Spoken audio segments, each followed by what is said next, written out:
Okay. All right. To the OneNote we go. I guess homework 7 is up on. It's up. So I'll show you the questions. So there are some secondary dominant questions. And there are some secondary diminished questions. We're going to talk about that today. There are some resolution to diminished chord questions. There are, right chords and closed position questions. There's some harmonic analysis / solfege / everything kind of exercise in music and context sort of thing. Identify some scales just by looking at them. And last but not least is some dictation. So I had a student ask me if I could blow up the text a little bit. So hopefully this is a little easier for you to write in on the staff if you've been having difficulties. It was a pain to do this. I had to change some stuff, but it's good. It's good to future-proof this stuff. So hopefully it's good enough. If it's not, just let me know so the pain is worth it, and I can just. It's not painful once you have it and you have a template going forward. But if you feel like this is still too small or something, just let me know. Yeah, speak up. I would have changed it in first quarter had I known. All right, so we are talking about secondary diminished / leading tone chords today. Now this is a good subject. All right. So the principle behind secondary diminished and leading tone chords is very similar to that of secondary dominants. I'm recording, right? Cool. So what we're going to look at is we're going to look at similarities between the 5 and the 7 chord, and how there's a hidden dominant function in the 7 chord, and how secondary diminished chords can actually tonicize the key area, just like secondary dominants. Okay. Excuse me. So, yeah, this is important stuff to be aware of. Adjust my microphone. Okay. All right. So, I guess let's just talk about diminished chords first. Like, which ones are available to us in a major key and a minor key? That's something that's worth discussing. So, in a major key, you have access to 7 diminished triad, right? This is the little diminished symbol. Can you guys hear me playing the piano? Cool. All right. You can hear that? Good. Yeah, the microphone sounds a little bit muffled. Sounds a little bit muffled, huh? Oh, you know what? How about now? Ah, see that? That's way better. Okay, now this is an interesting feature. This is a little side topic, but I think this is worth telling you really quickly. Because we're in a 21st century classroom, and we're currently being dealt with quarantine situation. You might as well know some recording technology as well. So the type of microphone I have right here is what I'm using as a cardioid microphone, and essentially it picks up sound on one side of the microphone, and it rejects sound from the other side of the microphone. So it's probably speaking into the side of the microphone that was just rejecting the sound. So this is something to be aware of, because you're probably, I think, some of the costs. Some of your costs will probably go towards technology in order to kind of adapt to this quarantine teaching situation, especially if you're like a music major and you're getting private lessons and you just want better quality audio to come through the other side. So I guess something to be aware of when you purchase a microphone is to look at the polarity pattern. And what this is basically showing, it's really small, but let's see. I guess what this is showing, which I kind of explained earlier, is if you have this kind of polarity pattern, omnidirectional, that means it picks up, irregardless of which part of the microphone you're speaking into, it'll pick up equally. If you're speaking up to the front or the back, it'll give you an equal volume.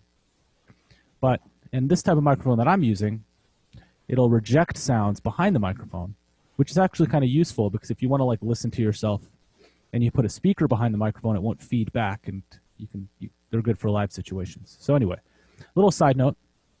Thanks for letting me know. These are the kind of things I like to know. And yeah, had I not known, I would have recorded the whole class with a muffled appearance. So just speak up. Thank you, Connor. So what do we have here? We have diminished chords available for use in major keys, and these are non-secondary. I guess you can call them primary, but there is this case too, which isn't quite primary, but it kind of fits into the family. So what I'll do is show you this first. This should kind of make sense that in major we have access to the 7 chord, right? Not too surprising, and it fits into the notes of the scale, right? However, we could also build a 7th chord that naturally fits into the key that we're in a major tonality. And this quality that would naturally fit into this key and tonality would be half diminished. Sorry, I apologize, guys, that on the homework and everything, these I do want to make a point that really look out. There's a difference between this circle and this slashed circle. And I'm slightly afraid that that will be very difficult to notice the difference of unless you're paying attention. So for instance, like, let's just take a look and see how similar this is, okay? So you could see it, right? You could see that there's a slash here denoting half diminished, right? So make sure you observe that correctly, otherwise you'll get dinged some points, okay? Probably like not that many points because it's only one note, but either way, you still want to do it correctly. Okay, so getting back to the one note. So what we have is, in the natural situation for a major key, is that the 7 chord, which will be, the 7th chord built on the 7th scale degree, will be half diminished. So this is what they call 7/7 chords. And that's a mouthful, I know. But traditionally, diminished chords happen on the 7th scale degree. So this is another case of a chord that we could use in a major key. You could actually build a fully diminished 7th chord on that same scale degree. And in this situation, the chord borrows a tone from its parallel minor, okay? So, and the note that's being borrowed in particular is this note right here, okay? This A flat. So this is like a standard thing. We're not really like breaking any rules. I know it's sort of a little strange that we're borrowing chords from parallel minor, but this shouldn't be that surprising if you remember this conversation we had about basically secondary dominant chords in minor, and how basically in minor we're kind of aggregating the major and minor scales and kind of combining the chords we have available to us. So it should be maybe not as surprising to see that in this particular case you're like borrowing a chord from minor, but it just works out that this chord sounds really nice and both major and minor, and it has a lot of dramatic harmonic tension. So the result, it's used in major a lot. So Nakul, yes. By parallel minor, you mean in like the same note name? Like, so it's C minor also in this case? Exactly. So there is, I might have written this down somewhere. I think I wrote this. Yes. So exactly. So parallel keys versus relative keys. So in a relative key, we're basically dealing with, we're basically using the same key signature in a relative. When you're thinking about relative keys, you're using the same key signature. But in parallel keys, you're actually using the same tonic note. And you're just, so for instance, C major's parallel minor is C minor, whereas C major's relative minor is A minor. So that's a good distinction to make. So when you're using parallel keys in this manner, you can kind of add more chords to your arsenal, and that's what's happening in the harmonic minor, and that's what's happening in the combined harmonic and natural minor case, where we were kind of deciding upon which chords we could build secondary dominance on.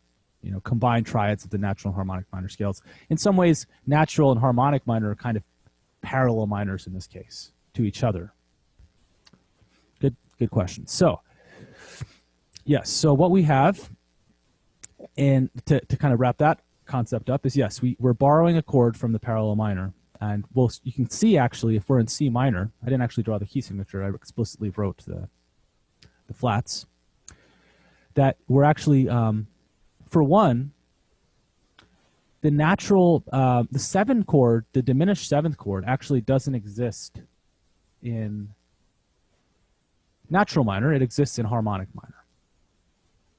That's for one thing, okay? Now, but it does exist. Harmonic minor is sort of leaning on major, right? So in some ways, you're kind of borrowing a chord from the parallel major. You're borrowing a tone from the parallel major. This B right here, I guess I can draw this in really quickly.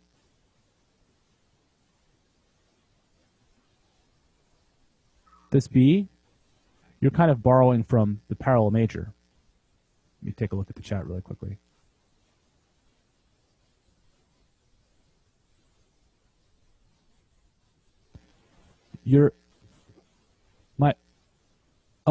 Is my mic still? I got a text. No, that was from before. Oh, yeah. That was from before. Okay. Okay, good. Okay. Yeah, so these are the kind of default, before we talk about secondary 7 diminished chords, diminished 7th chords, I think it's good to talk about the primary diminished ones that we can deal with in the vanilla implementation by default. So you might be asking your question here, why don't minor keys traditionally use half diminished 7th chords? Like, why don't they borrow like a tone from the major scale, and just like that A actually would exist naturally. Well, I mean, the G sharp would have to be borrowed. Well, I mean, sorry. In the particular case that we're dealing with, you can see the notes right here. Why this A? I guess if we did include this, if we included a 7 half diminished chord in minor, this could be achieved, right? Because you could just basically, this A actually exists in the natural minor version. No, it exists in the melodic minor and major version, right? The point I'm trying to make is you could borrow this note from major, yet traditionally people don't use a 7 half diminished chord in minor keys. Now, I haven't really found a good answer to this question. I guess I could say it sounds strange to use it, but that's unsatisfying. But I guess I will say this. Even the half diminished 7th chord case in major is less common. The most common chord quality that you'll encounter will be the fully diminished chord. In other words, like even in major, there's a preference to use the fully diminished quality. Okay, so these are basically the primary ones that are traditionally available to us in music theory. Okay? Any questions about that so far? Is it clear? Cool. I have a question. Sure. So right now, like on the chords that are available in minor keys, like that, is that a half diminished 7th chord or is that a fully diminished one? Because this one right here? Yeah, it looks like a fully diminished one. It's, yeah, this is fully diminished. Okay. Yes, yeah. Oh, wait a second. Whoa. I just noticed what you saw. Oh, no. Yeah, there's this slack. Yeah, this is, I need to update this. So basically, sorry. Is that better? No, I'm just kidding. All right. Yeah, this should be fully diminished. So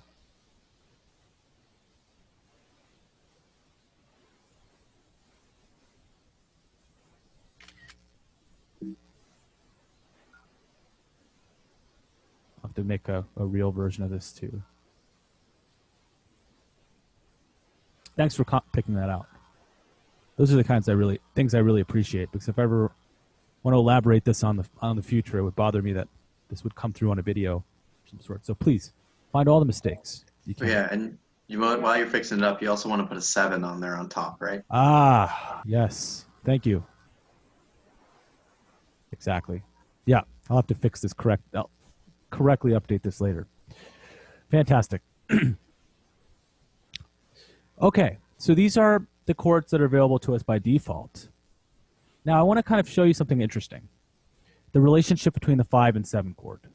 Okay, so let me actually zoom in a little bit. So this is a major chord, right? And this is, let's say, one chord in C major. And then right here, we have the 5-7, right? That's the dominant 7th chord. And here, if I play the 7 half diminished chord that exists in the key by default, it's half diminished. Okay? Now notice, check this out. 5 and 7 have some shared snowman between them, right?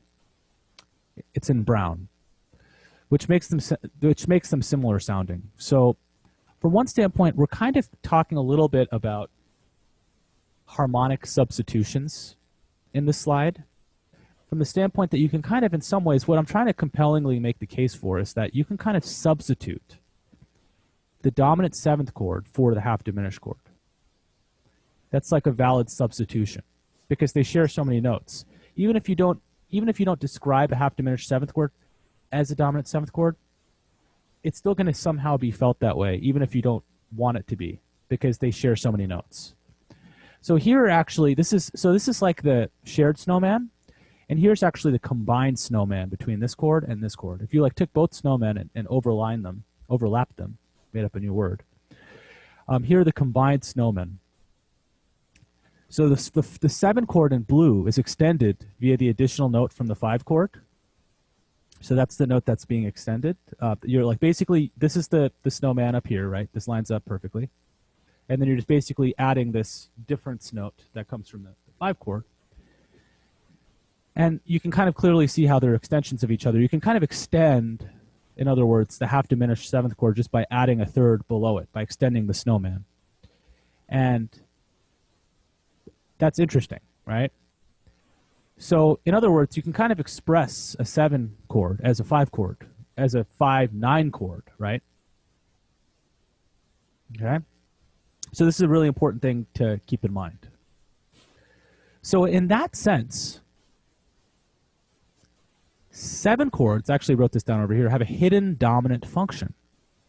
Because they have so many notes that are in common with a dominant chord. Excuse me. That they actually kind of have a hidden dominant function. And the thing about it is they express their dominant function by actually moving up a half step instead of moving down a fifth. So what I mean by that is, look at this. If you're just looking at this half diminished 7th chord, this is a B, right? Basically, this would resolve to a C major. This B resolves up a half step to C. Okay? Now, a dominant 9 chord, or a dominant 7th chord, it expresses its dominant function by moving the root down a fifth.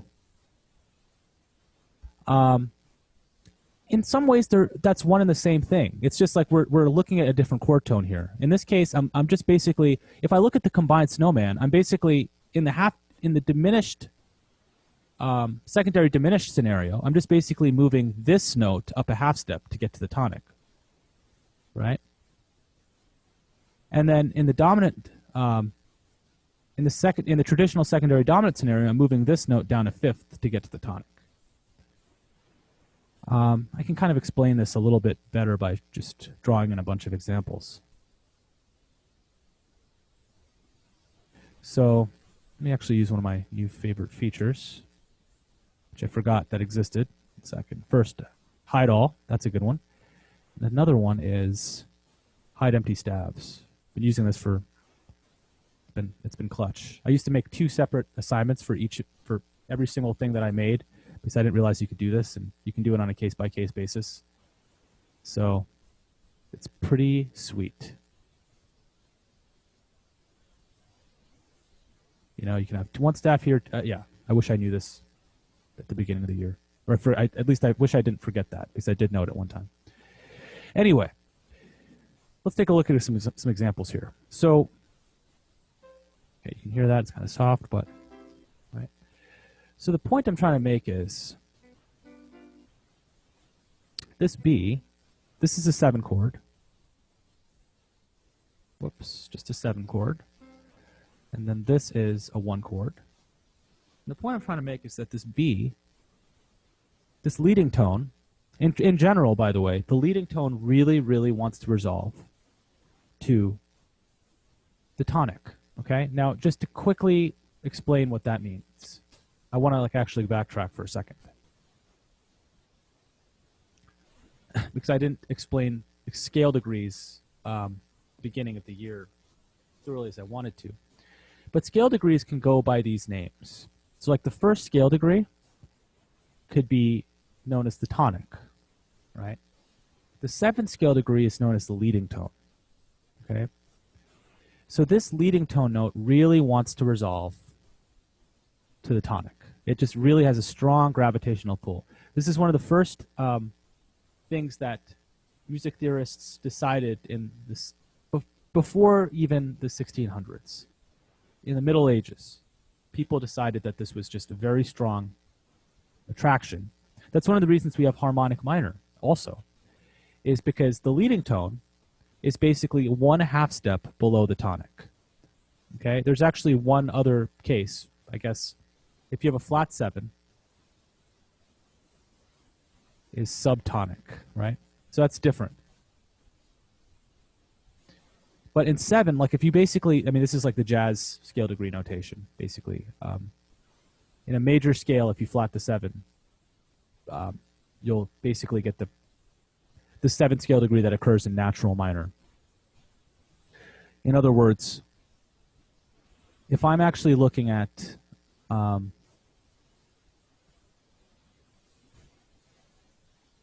right, if I'm looking at basically a natural minor scale, it doesn't have a raised 7th scale degree. Whereas a harmonic minor scale, where is it? Harmonic minor scale has a raised 7th scale degree, right? So this is all to say that there's this very strong tendency for the leading tone, right? This is the 7th scale degree of the key that we're in, right? This is important. These scale degrees, remember, are pertaining to the key that we're in, okay? So this is the 7th scale degree of the key that we're in. Okay, let me just stop here for a second and just quiz you guys a little bit. All right, I'm gonna go back and forth, and I'm gonna go back and forth between saying scale degree and chord degree. Okay, what is the scale degree of this note in C major? 7th. What is the chord degree of this note? I guess you would say it's a 1st. It's the 1st chord degree. What is the scale degree of this note? In other words, what is the note in this key? 2nd. Okay, what is the chord degree of this note? I guess you could call it the 3rd chord degree. It's the 3rd, right? What is the scale degree of this note? 4th. Right? What is the chord degree? 5th. The 5th, right? So that's a distinction that you want to make. Remember, scale degrees are in the context of the key that we're in, whereas chord degrees are local to the chord that we're in. Okay? It's an important thing to understand. So the reasoning behind bringing this up in the first place is to show you that, gravitationally speaking, this chord really wants to resolve to this chord by the virtue of the fact that this leading tone note, basically the 7th scale degree, the raised 7th scale degree, really wants to resolve to the 1st scale degree, right? In other words, the leading tone scale degree wants to resolve to the tonic scale degree. Leading tone wants to resolve to the tonic. T wants to resolve to do. Okay, so already right there, I hope I've convinced you just a little bit that this diminished chord wants to resolve basically to a chord whose root is a half step above itself. Okay? That's a fact, right? Just by the fact that the leading tone wants to resolve up a half step.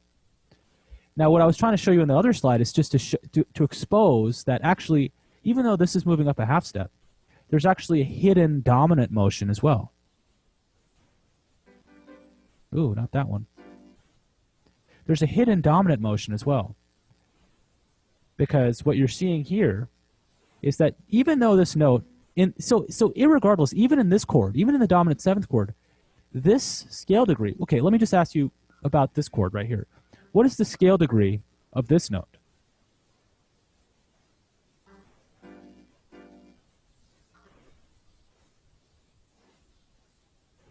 Five. 5, okay? What is the chord degree of this note? 1. The first, right? 1. Yes, so what about this note right here? What is the scale degree of this note? 7. 7. Ah. Now here's something. This note, there's gravity. Oh, it can hardly contain itself. Right? It really wants to resolve up to that tonic scale degree, okay? So that's true in this chord as well, okay? Now, but the thing is, I guess the thing about it is that the root of this chord, because it doesn't have a G, it just has a B, wants to move up a second to get to the tonic chord, right? And it's kind of subtly exercising its dominant function by doing so. Is chord degree actually terminology? Never heard that term before. I think it is. I looked this up. It was convenient that it was. It was convenient because I don't think it basically was known to me for some time, but then someone used it that way, and it's a convenient way of describing it. If it's not, it needs to become popular. And I think it is actually, from the standpoint that jazz people, I don't know if the term chord degree is that common, but it did exist. I remember I Googled it, chord degrees. If it doesn't exist in standard vernacular, then it's time for it to exist in that regard. But the reason it kind of exists, even if people don't explicitly call it that, is because for instance, jazz extensions, they're referring to them as 13ths and ninths and they're calling them degrees, right? So but it's not really referring to the scale we're in. It's referring to the chord that we're in. It's funny. It's just not a standard use, but it makes total sense to me because why not disambiguate them? Because it's already, people always throw around scale degrees. Why not throw around chord degrees? So I actually did have an epiphany on this a couple weeks back, and I did explain this a little bit in the OneNote. And I tried to make all my terminology consistent. As a result, I did go through everything. So for instance, if you type in chord degree, I think you'll find some stuff on a variety of pages because I got obsessed with making sure everything has that terminology. So check it out if you're interested. So anyway, so the idea, I guess, behind this is that this has, I'm using the terminology of the dominant function because I think it's a powerful thing. It's like one of the most powerful features of music. It's this idea that really is it's the basis of tonality in the Western world. And to understand it better, you'd have to understand the harmonic series. Incidentally, there's a really good video that just came out on it by Andrew Huang, one of my favorite YouTubers. But there's a lot of interest and intrigue in the harmonic series. And to say this, I will say that this idea of falling down a fifth is so common, and that's the standard way that we access the dominant function, right? Right? Okay? Now, but I'm arguing that you can access the dominant function like this.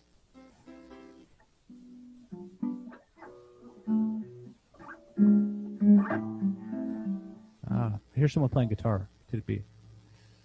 Sounds nice. I think I heard some secondary dominants in that.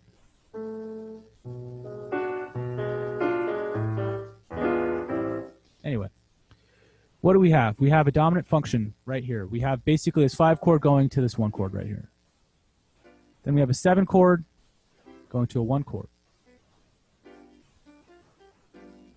And you can extend this diminished chord to a dominant to see how it basically exists. So, long story short is, when you see a diminished chord, it wants to resolve up a half. The root of the diminished chord wants to resolve up a half step.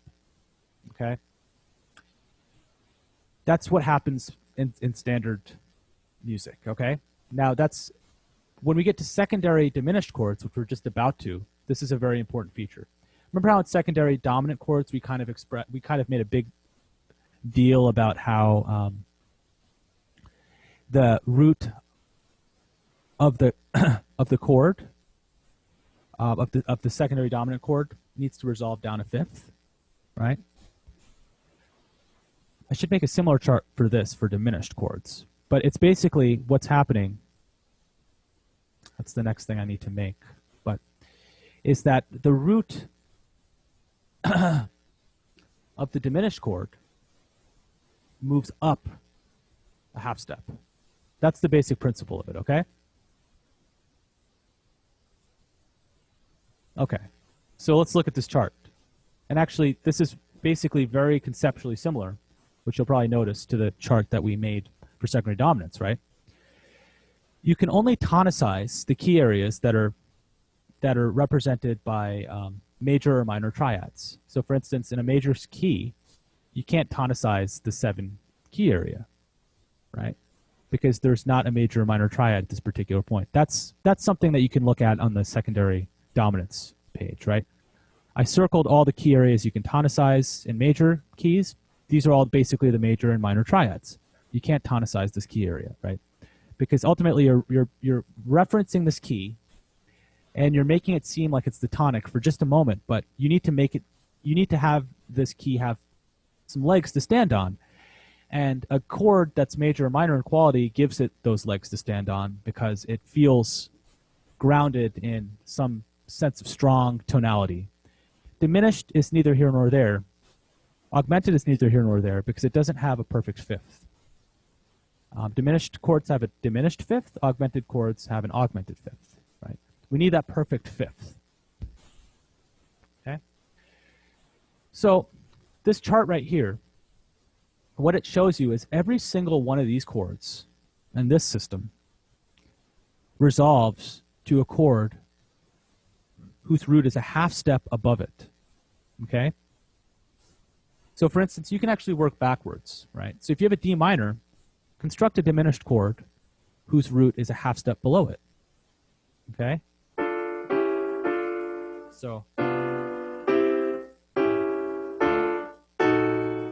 let me move my piano back so I can see my keys. Get my ergonomic.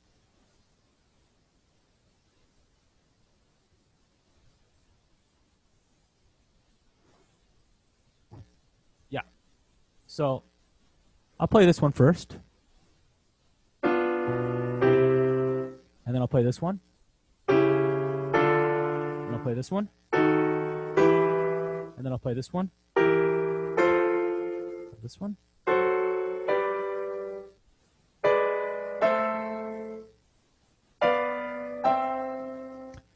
It sounds right, right? They all have this tendency, like all of these diminished chords want to resolve up a half step. That's because if you actually did extend these all and express them as dominant sevenths, it would be like this.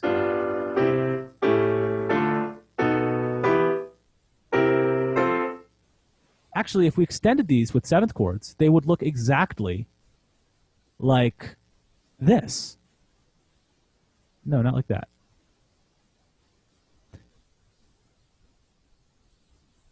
It would look exactly like this, which is interesting, right? Because you have B, D, F, right? They would, and I kind of proved that earlier, right? You can express each of these diminished chords as a dominant seventh chord.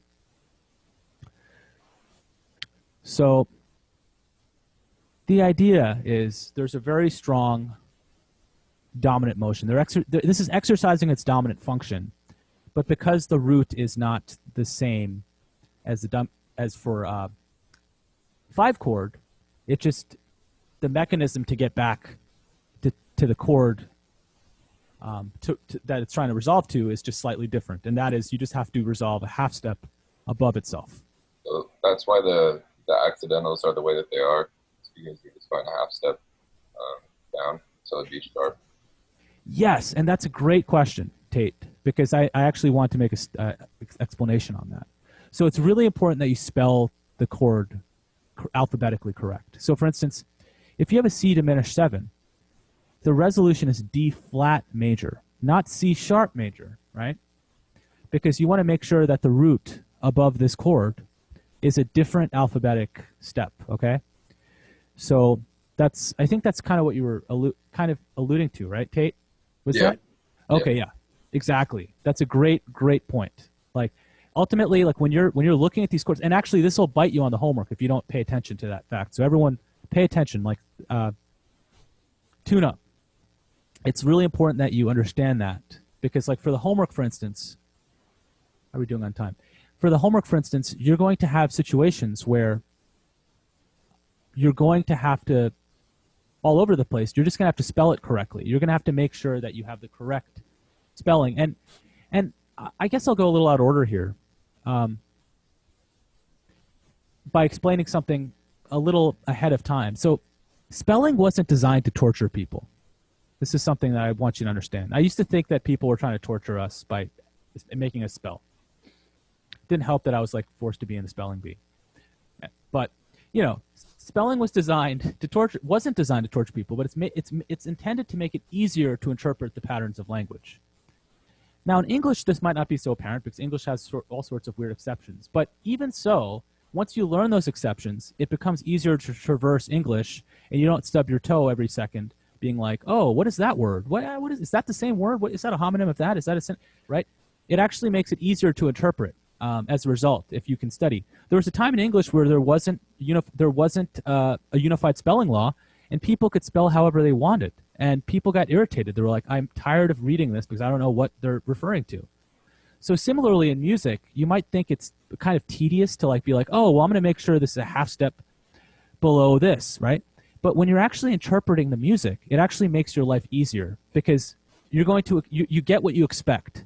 It's like you're looking at it and you're like, is this theoretically checking out? Yeah, it is. And your intuition will kind of be in lockstep with what you're reading, right? It takes some time, but trust in the process in that regard. It's valuable. Like essentially information is encoded in spelling. I'll write that in too.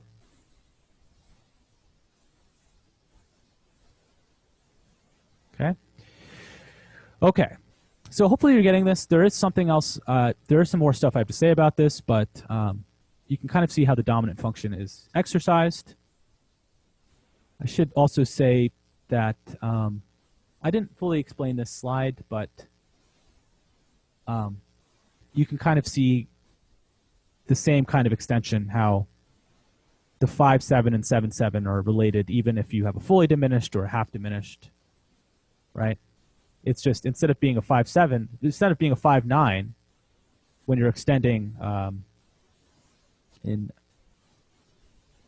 using a half diminished 7th chord, it becomes a 5-7 flat 9, which if you're extending a fully diminished chord. And this is something, I guess, since you know jazz chords, you can understand what a 5-7 flat 9 is now. Right. Okay. Going back to this slide, this is basically the crux of it. This is so similar. Intentionally, it's supposed to be similar to what you're familiar with secondary dominants, in that the root of all of these chords resolve a half step to a chord whose root is a half step above it, okay? It's a powerful motion. You could extend, so for instance, you could have secondary diminished triads, leading tone triads. You could also have secondary diminished leading tone 7th chords. And there are two cases in major, right?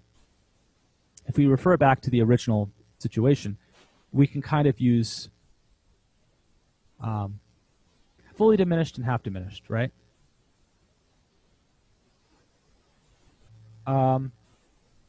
This first case is... Oh, I used the wrong symbol for all of these. Darn. All of these should be the half diminished symbol. Okay.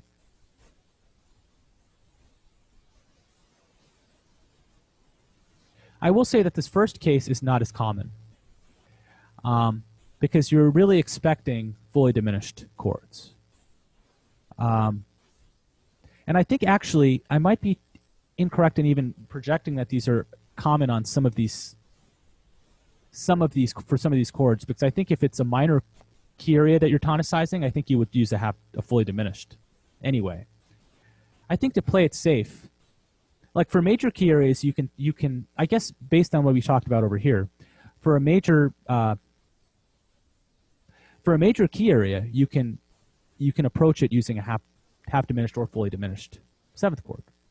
So I think I'm slightly incorrect by projecting that you can use all of these chords.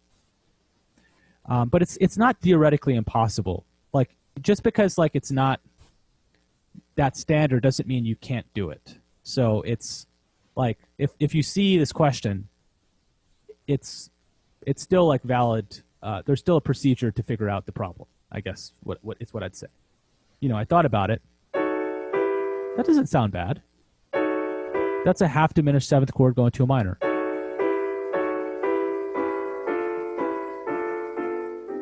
I feel like Ravel or Debussy, they would do that. It's not bad. So in that sense, I do not feel any regret for putting this here. The only regret I feel is not putting the half diminished symbols here. I feel terrible regret right now.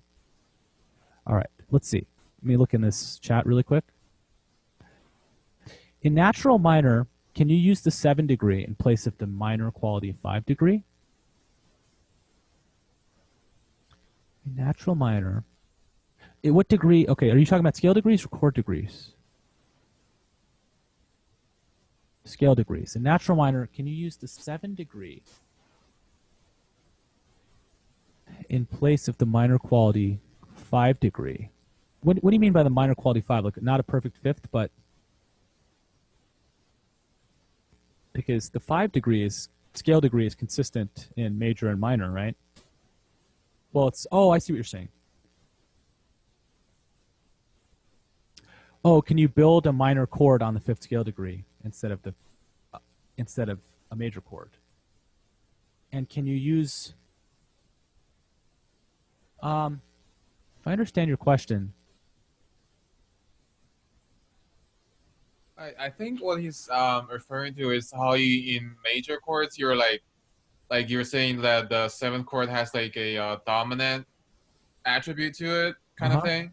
So he was saying if that applies to the minor chords, 7th and 5th chord as well. I think that's what he was asking about. Yeah. Right. So the 5 chord in major has a dominant quality. The 5 chord in minor generally has a dominant quality, if that's what you're asking. But it's not to say that you can't do it. Let me just actually go to this really quickly and see. So secondary dominant chords in minor. So the 5 chord exists. The lowercase 5 minor chord exists in the combined triads of the natural and harmonic minor scales. The uppercase major 5 chord also exists in this combined scale. You could theoretically you could build a minor 7th chord on the 5th scale degree. There's composers that do it. It's not the most standard thing in Beethoven and Bach, Mozart's age, but you bet Ravel and more modern composers use that.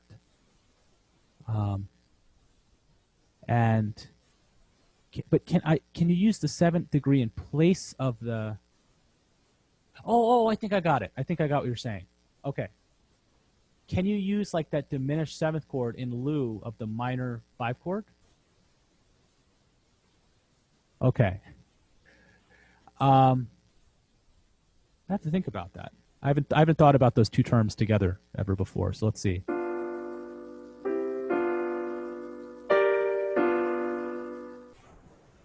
I don't think those.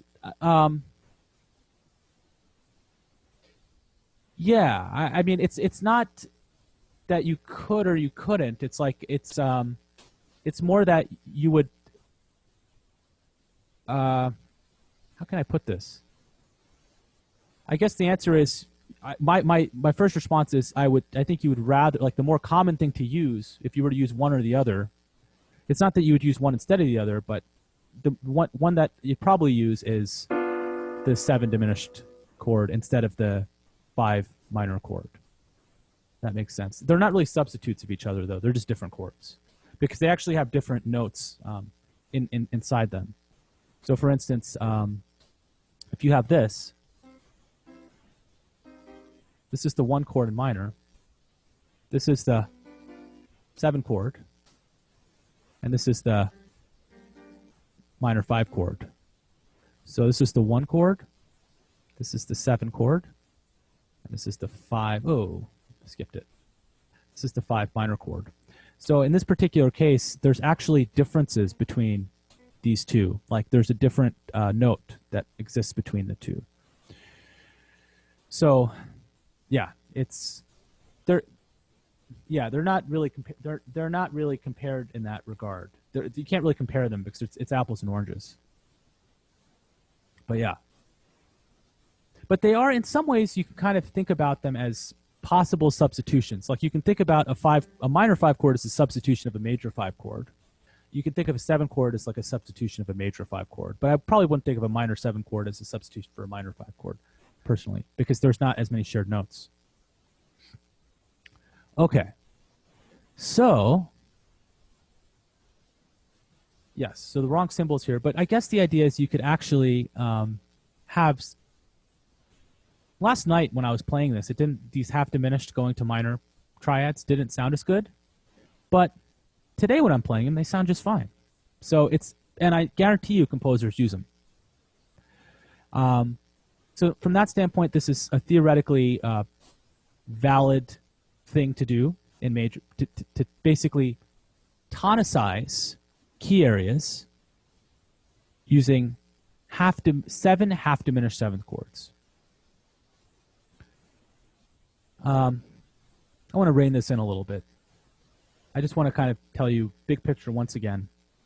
The key areas that you can tonicize are here.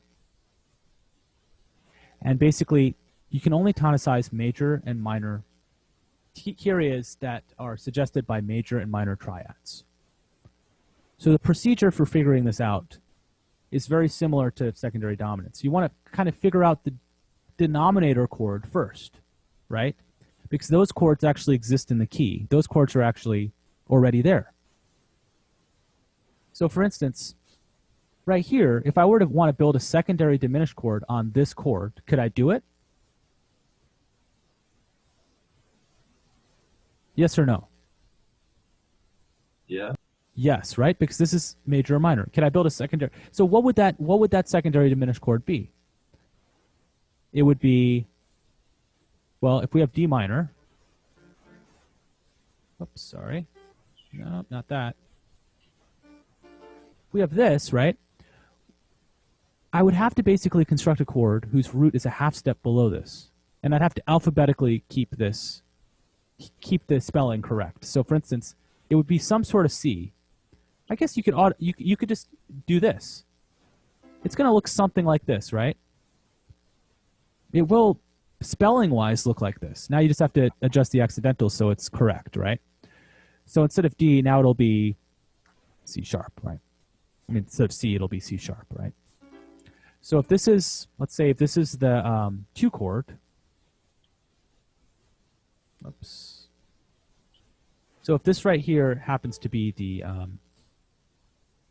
actually rein this in a little bit. Oh, all kinds of cool shortcuts now. Okay, so if this is the 2 chord, what would this be?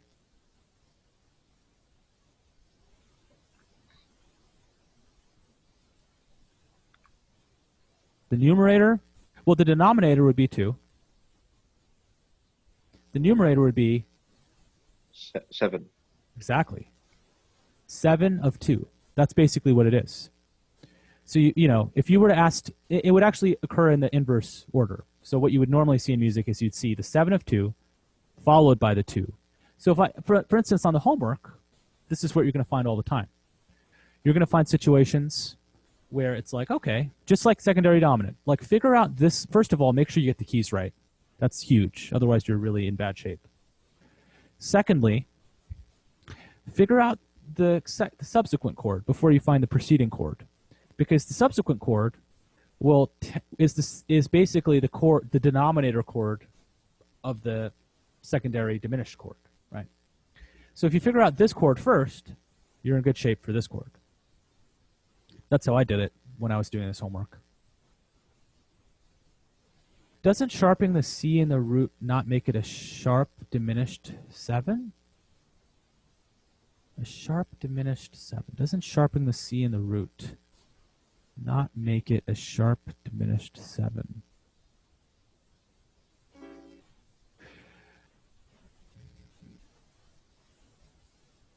No. But it is, that's the point though, it isn't in the key. Yes, because it isn't in the key, it's a secondary chord to the key. But just consider the quality of this chord. The quality of this chord, you know, just by exploring it, you'll see that it's a minor third, 0, 1, 2, 3, 0, 1, 2, 3. It's a minor third. And you're right, it doesn't exist in the key of C major.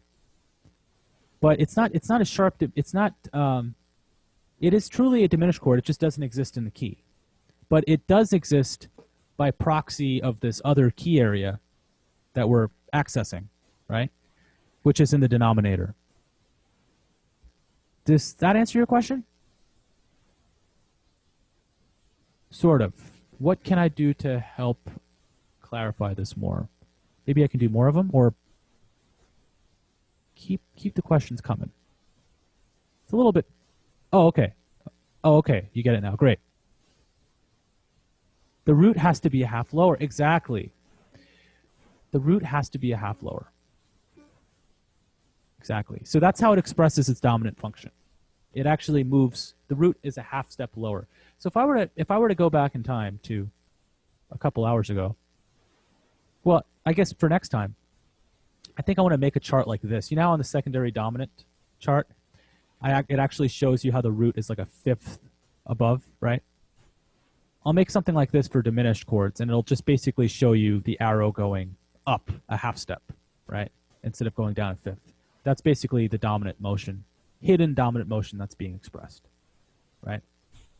So that's a really important key detail. So another observable place you can see this is just look at all the roots of these chords and notice how all the roots of these chords are a half step below the roots of these chords that go above them, right? Okay. Okay. Okay, so there are some other peculiarities associated with this. For minor, it's a little simpler because we actually have, well, in some ways it's more complicated because we have more key areas that we can tonicize because you're combining the natural and harmonic minor scales. But in other ways, it's less complicated because we don't have to necessarily worry about half diminished chords. Although, just like I was just kind of, we were just looking at, it's not that you don't have to worry about them, it's that in common practice you don't have to worry about them. But in real music, you might want to use them. So I might extend this and include the half diminished scenario as well, right? So, but the fully diminished scenario is the most common, right? In other words, the secondary diminished chord, which ultimately resolves up a half step, to a chord whose root is a half step above itself, it's a mouthful, is usually either a diminished triad or a fully diminished seventh chord in quality. Although sometimes it can be a half diminished seventh chord. They both have their place in the world. And I think I actually wrote that.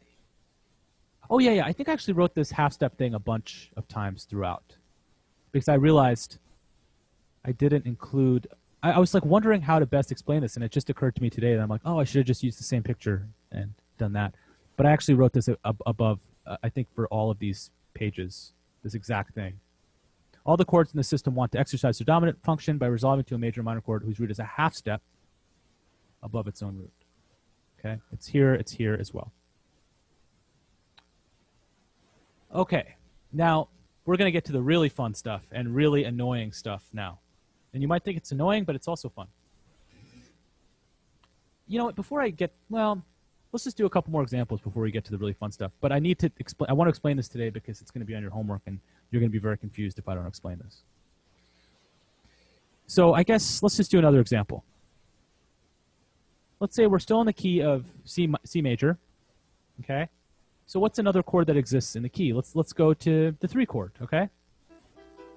This is a chord that exists in the key. How do I make a secondary, fully diminished 7th chord? Okay, what would the root of this chord have to be? D sharp. Yeah. D sharp, exactly. Okay, first I'm just going to draw the snowman and then make adjustments, right? It'll look something like this. This is a quick way to get easy points. But you have to do, right, to make this fully diminished. And you can actually see very clearly, now you can see very clearly that this is totally equal in half steps. 0, 1, 2, 3, 0, 1, 2, 3, 0, 1, 2, 3. It's all minor thirds, right? And so what you have here is a 7 diminished 7 of 3. Interesting, right? Notice how similar this sounds to this. That's using a secondary dominant instead of secondary diminished chord. Incidentally, secondary diminished chords are also called secondary leading tone chords because of the idea that the leading tone is the root of the chord and it wants to resolve up a half step to the tonic. Half step is the operative word for this kind of concept. Okay, let's do one more. Let's just do all the ones in the key of C major. Okay. Dog's barking away. All right. So let's take a look at this. So what's the 4 chord in C major? Someone tell me. F major. F major. Incidentally, I might accidentally rotate my microphone, so if I rotate it, just let me know. Okay, so we have an F major chord. And then we have basically, sorry, I just thought of something unrelated. So this is the 4 chord, right? Now, what do we have here? We basically, we want to build a chord. Well, I guess we can build a snowman first, right? Right? We have to adjust notes, obviously. But my claim is this is very similar to some sort of 7 of 4, right? Let's make this a half diminished. What note would I have to change? I have to have a minor third here. I'm supposed to have a minor third here. Is this a minor third?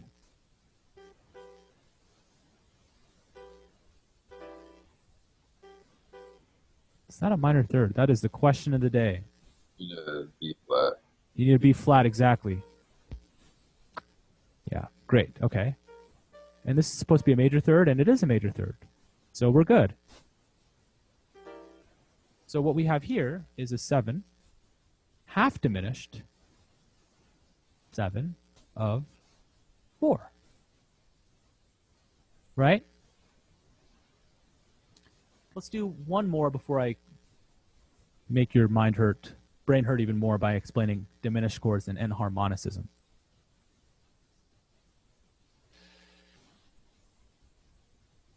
Incidentally, while I'm stretching, I'll just tell you one thing that's interesting about microphone polarity patterns is that when you have unidirectional microphones, that is to say that they like pick up on one side and they reject from another side, there's something called the proximity effect. So this is useful, I guess. We're in the 21st century classroom, and who knows, you might start podcasting and do all kinds of stuff. But as I get closer to the microphone, notice how the bass response increases, and you can really hear the bass in my voice. But as I get further away, my bass decreases. That's called the proximity effect. So if you really want that radio announcer sound, just get really close to the microphone, especially if it's a unidirectional microphone, and you'll get the proximity effect. So, fun fact. Yeah, there are some interesting things that are coming from this quarantine. I guess one of them is an awareness of technology. I'm certainly becoming more aware of several pieces of technology and how to use them better. So, the more you know. So, what we have here is the 4 chord. Let's do the 5 chord. Okay, so you know what, let me actually make this a little prettier and neater. Delete all this stuff. It's gone. Okay, so what we're kind of developing here, on the left, on the right, let's just figure out all the chords that we need. So what's the next chord? There's a 5 chord, right? There's also, what's another chord that exists in major? Well, it's 6. the 6, the lowercase 6 chord.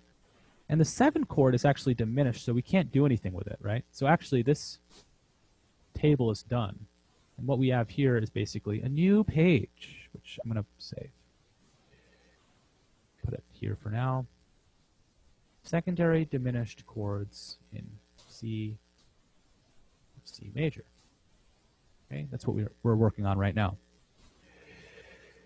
So what is the 5 chord in C major? G major. Great. What is the 6 chord in C major? A minor.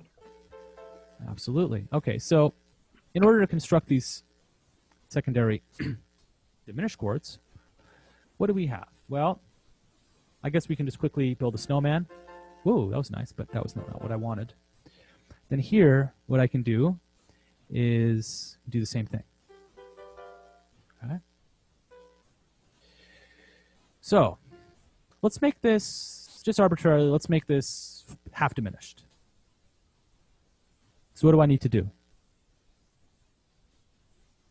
Sharp. F sharp. Is this one okay? Okay, I guess we'll do this. Everyone say it's okay? Yes. Okay, everyone say this is okay. Yes. Okay? Is it okay? Are you sure about that? Because it doesn't look okay to me. I'm just kidding. All right. Good. So now what we have is basically half diminished. Whoops, I need the right symbol. There it is. Of 5. Okay? And what's the next thing? Okay. It's the last thing I'll tell you before we get into the enharmonic madness. What we have here... Sharp. Oh, great. Okay, awesome. Okay, and we're going to make this fully diminished. Is this one okay? Yes. Yes. This one? Yes. This one. All right, minor thirds is the operative word. So what we have is 7 diminished 7 of 6. Okay, you might wonder, now we've done all these secondary dominants, we've done secondary diminished. Are there any more? Not really. The reason that we do secondary diminished is basically, as what we're talking about, it's sort of expressing the dominant motion function in some way. It's a hidden dominant function, but it's there. You're not going to see secondary subdominants. People do talk about them, but they're so rare that it's just basically these are the ones that are canonical and the ones that we study. So fear not, this is basically the end of the road for these secondary chords for your practical purposes. But there's a huge thing that you need to be aware of. Diminished chords and enharmonicism. Now here's something nasty about diminished chords. That's also awesome. Let me actually open up the Sibelius file so you can hear these chords. Actually, I can play these chords, but I'll show you them because it's fun to show you. Diminished and chord enharmonic diminished chords and enharmonicism. Okay. Now believe it or not, these chords are enharmonically equivalent. That sounds like that, which sounds like that, which sounds like that. Very spooky, right? That's strange, right? Because they all look like they have a different root position, don't they? Even though they all sound exactly the same, they all look like they have a different root position. Now, this is an interesting feature of diminished chords. you can express a diminished chord in 4 different ways, depending on how you spell it. Okay? That's interesting already. Now, this has major consequences, or minor consequences, depending on which tonicization you're using. Okay, so all of these are named differently. And you can see how this is a G sharp fully diminished 7 chord. This is a B fully diminished 7 chord over A flat, right? This is inverted. This is using slash notation to show inversion. This is a D diminished 7th chord over an A flat, right? And this is an E double flat diminished 7th chord, sorry, over A flat. So this is just, again, showing inversion. This is a third inversion, B fully diminished 7th chord, third inversion. This is a D diminished 7th chord, fully diminished 7th chord, second inversion. This is an E double flat, fully diminished 7th chord, first inversion. Right? So you can express this chord in 4 different ways depending on the inversion. Okay? Oh my gosh. My stuff got deleted. That's okay, but my computer crashed. Sibelius crashed. I mean, that's okay because I saved this, but that's a bummer because I have to remake this now because I like having the actual data. But anyway, it's over here, so it's okay. To go make that again, though. So here are the root position versions of the chords above, right? So the roots are all in green, right? And you can actually clearly see that because remember, from 7th chords, the top of the second is actually the root of the 7th chord, right? So you can actually see that's how I quickly was able to determine this is D, this is the root, this is E. Oh, whoops, I did this wrong. This should be F. Well, an occasion to do more than just retype this in, right? The top of the second is actually F, so this is actually an F diminished chord, right? It's the top of the second, so good thing I caught that. I'll fix that. Okay, same here. You can see this error all over the place now. Okay. Anyway. The butterfly effect in action right here. Okay, so ultimately, if you look at the green notes that I highlighted, which are the roots of all these equivalent diminished chords, it's actually, they're all derived from the notes of the original diminished chord, right? So it just shows how different diminished chord can be built off every single note of the original diminished chord, exclamation point, right? I've been using a lot of those because it's exciting stuff. So it's exciting that you can actually get 4 diminished chords. Now, the consequence of this is that by spelling it in each of these different ways, you actually have the leading tone motion, or I guess the hidden dominant function, is expressed in a different way, right? Because in this particular case, this B wants to resolve to C. In this particular case, this D wants to resolve to E flat. In this particular case, this F wants to resolve. It's so obvious this is F. I don't know how I thought this was E flat. This F wants to resolve to G flat, right? Okay? So what you see is, in this is the first chord. This G sharp fully diminished 7th chord wants to resolve to A minor. This B fully diminished 7th chord wants to resolve to C. This D fully diminished 7th chord wants to resolve a half step to an E flat. This F fully diminished 7th chord wants to resolve to a G flat major triad.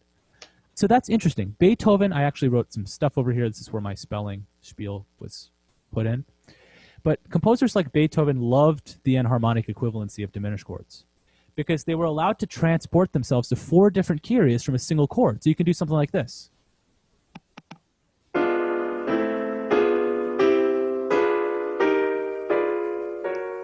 Right? They just loved that. They're like, wow, there's so much mileage you can get out of this. One chord. You can go all these different key areas. And then we're going to talk about modulation next week. But this is a very clever way of getting to another key area that either temporarily or permanently. Modulation, we're talking about all these temporary ways of getting to key areas, but there's actually a permanent way of getting to a key area. In other words, like to foreshadow that, if you just basically keep hanging out in this key area afterwards and never return back home, then you've modulated. That's the short answer. So that's interesting, right? Now, this is I'm going to reiterate my spelling spiel. They would spell things in a very particular way. Like they would decide, like how, of these 4 different ways of spelling this chord, they would use the way that was most pertinent. I think I worded it over here. In a way that best agrees with the dominant motion at the time. So they spell it in a way that makes it easier for the performer and theorist to understand the music. So for instance, if you see this version, which ultimately is this B diminished version, you're going to expect the next chord to be an A flat. No. You're going to expect the next chord to be a C major chord, right? If you see it spelled this way, you're going to expect the next chord to be an E flat major chord.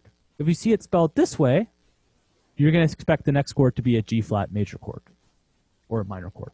So does that make sense? As a result, there is a section on your homework that hinges upon this. And the idea is, excuse me, when you see these chords, I did the first one for you, and I just realized I miscalculated. You just got a free point because it's 8 chords, 24. You should have gotten 21. That's okay, 3 free points. The idea is you have to put this in root position and resolve it to the appropriate chord. So for instance, this one right here, and not to say that this is the correct answer or anything, but what is the root of this chord right here? The top of the second. C sharp. C sharp, right? So what chord would this have? What is the leading tone motion of this chord wanting to do? What is the hidden dominant motion wanting to do? What root does it want to resolve to? What does the C sharp want to resolve to? D minor or D. D minor or major. So actually, I explicitly write the major chord resolution of these diminished chords just to make the TA's life a little easier. But yes, it'll be D major in this particular case, right? So that's how you figure this out. It's not really that difficult, but this is important because when you read music and composers will employ these diminished chords all the time, and it's a little obnoxious sometimes because it's just there's so many accidentals. But sometimes they'll use this in a way that resolves to a specific key area. So the spelling is very important. It makes it easier. It's like it all jibes together, in other words. Right? And also, incidentally, just like last week, I put a secondary dominant chord in here. This week, I actually put a secondary diminished chord in this solfege/harmonic analysis section.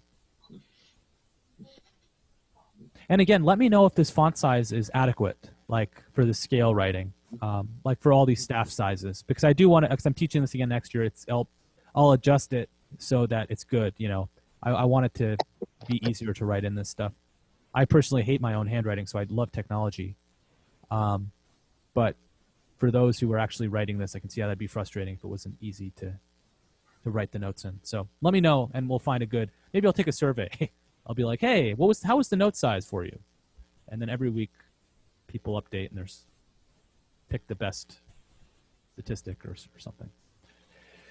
So I know that's a lot of information, but at the same time, it's not, because it's so related to secondary dominant chords that it's sort of like a refresher on that in some ways. I apologize. Some of these are okay. I remember. I wanted to say 2 things. I actually wrote this in a very crude way. I think I wrote, delete this. So I remembered to tell you this. There's an obnoxious question on your homework that's like a G sharp, like a really complicated G sharp 7. The way I did this is I just computed the G7, like as if it weren't a G sharp 7. And then I added all the sharps to it. I added 1 sharp to every single one of those. That's one thing. I apologize in advance. There is at least one question with a very obnoxious, like double flat. You can imagine how that can happen. There's no triple flats as far as I can tell, but there will be a situation. I was like, should I change this? But once you've made this, I'm like, I'm just going to leave it, and it'll be for posterity, and people can learn about these weird edge cases. So yeah. So for the part of our homework where we're just writing what major chord it resolves to. So once we find the roots of the the root position chord or the base of the root position chord, we just go up by a half step to find where the major chord starts. Exactly. So once you find the root of the chord, you go up a half step from that root. Exactly. And that's the way you'd express it. Okay, thank you. Of course. Yeah. Yeah, this is slightly different because in secondary dominance we didn't have to worry about this because there's only one way to. There weren't 4 different ways to express one kind of set of notes. But in diminished land, there is this possibility. That's one of the things that makes this unique and interesting. So anyway, we're gonna. I guess next time I'll talk about sonata form. I'm gonna start talking about that and get into it a little bit. Did someone say nice? I'm not sure. Someone said that, but it's a cool form. It's another thing for your toolkit. Again, it's like we're kind of grazing form because there's a lot to talk that you'll talk about in your other music theory classes. But just knowing this stuff exists. I didn't explain this really quickly, but I guess I'll play this pattern for you really quickly. This exists in jazz.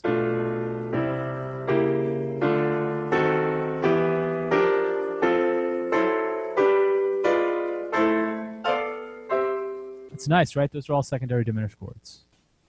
So that chromaticism actually could cause you to use secondary diminished or secondary dominant chords. But it sounds really cool. So use this in your music.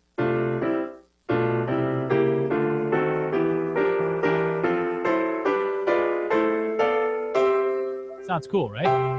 So if like you're trying to use a chromatic passing tone, just use that chromatic passing tone and then use that chromatic passing tone as a secondary diminished or secondary dominant chord. They fit into that really well, so it's really awesome. There's lots of examples, like again, so you could substitute one for the other. So all those examples we've seen where they're secondary dominant chords, you could also use just leave out the root of the 5 chord and it'll become a secondary diminished chord, essentially.